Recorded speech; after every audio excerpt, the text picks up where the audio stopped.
If you're the kind of maker who's tired of scrolling through endless specs and wondering whether the next piece of equipment will actually sit on your workbench without turning your studio into a headache, you're in the right spot. Most of us want a kiln that simply fires our pieces without constant babysitting, that doesn't gulp electricity like a furnace, and that feels solid enough to survive the occasional bump in a cramped studio. The fear of splurging on a high-temperature kiln that ends up overheating, cracking a piece, or turning your power bill into a nightmare is real, and that's why today we're taking a practical look at the WYDDDARY 220V electric ceramic kiln. Link is in the description if you want to check the product details on Amazon. I've spent the last few weeks talking to a handful of ceramic teachers, a couple of home studio hobbyists, and even a small batch pottery shop owner who recently added this kiln to their lineup. What I heard all boiled down to three things: can it heat evenly enough to avoid glaze crazing? Does the control interface actually make daily firing less of a chore?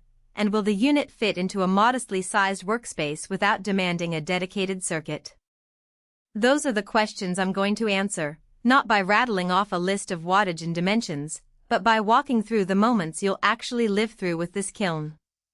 First off, the heating pattern.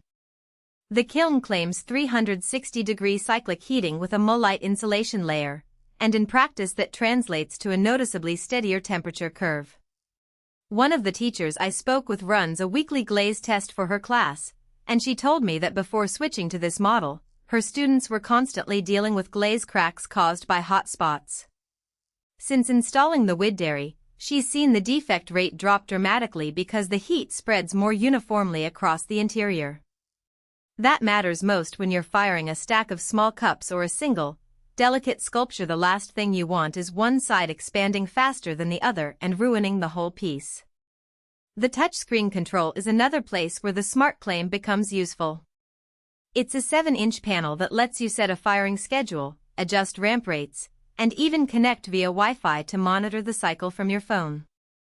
In a real-world scenario, imagine you're wrapping up a glaze run and you have a delivery to make.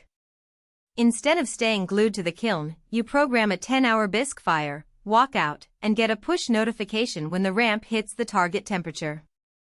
A friend who runs a weekend studio said this saved him at least an hour of idle waiting each session, which adds up over a month of classes.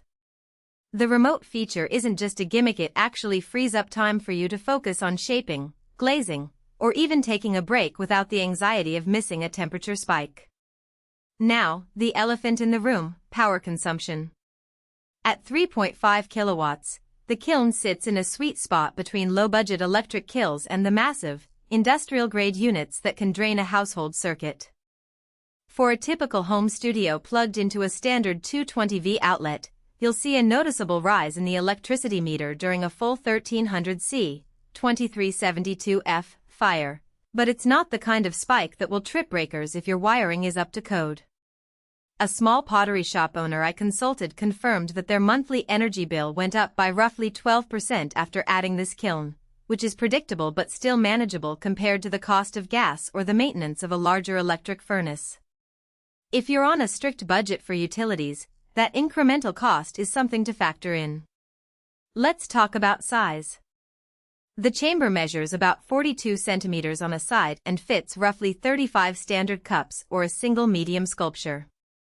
That footprint fits nicely on a typical workbench or can be tucked into a corner of a classroom.